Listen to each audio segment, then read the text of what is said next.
ഒരിക്കൽ ക്ലാസ്സിലെത്തിയ അധ്യാപകൻ 500 രൂപയുടെ നോട്ട് ഉയർത്തിപ്പിടിച്ച് ഇത് ആർക്കു വേണം എന്ന് ചോദിച്ചു. കുട്ടികൾ ഒരേ സ്വരത്തിൽ പറഞ്ഞു, എനിക്ക് വേണം, എനിക്ക് വേണം. അധ്യാപകൻ നോട്ട് കയ്യിലിട്ട് ചുരുട്ടി. ആകെ ചുളിഞ്ഞുപോയ നോട്ട് ഉയർത്തിപ്പിടിച്ച് പിന്നെയും ചോദിച്ചു, ഇനി ആർക്കു വേണം ഈ നോട്ട്?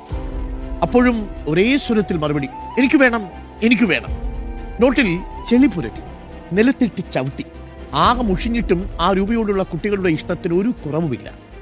അതിന്റെ കാരണം ചോദിച്ചപ്പോൾ അവർ മറുപടി പറഞ്ഞു, മുഷിഞ്ഞാലും ആ രൂപയുടെ മൂല്യം കുറയുന്നില്ലല്ലോ സാറേ.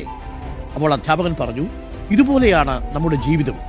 ചിലപ്പോൾ വേദനിച്ചേക്കാം, ചിലപ്പോൾ വലിച്ചെറിയപ്പെട്ടേക്കാം, ചിലപ്പോൾ ചെളിക്കുണ്ടിൽ നിങ്ങളെ താഴ്ത്തിയേക്കാം. അപ്പോഴും നിങ്ങൾ ഓർമ്മിക്കണം, ജീവിതത്തിന്റെ മൂല്യം കുറയുന്നില്ലെന്ന്.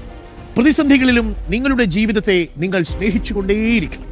വേറെ ആരും സ്നേഹിക്കാനില്ലാത്തപ്പോഴും നിങ്ങളിലെങ്കിലും നിങ്ങൾക്കൊരു വിശ്വാസം വേണം. അതാണ് നിങ്ങളുടെ മൂല്യം.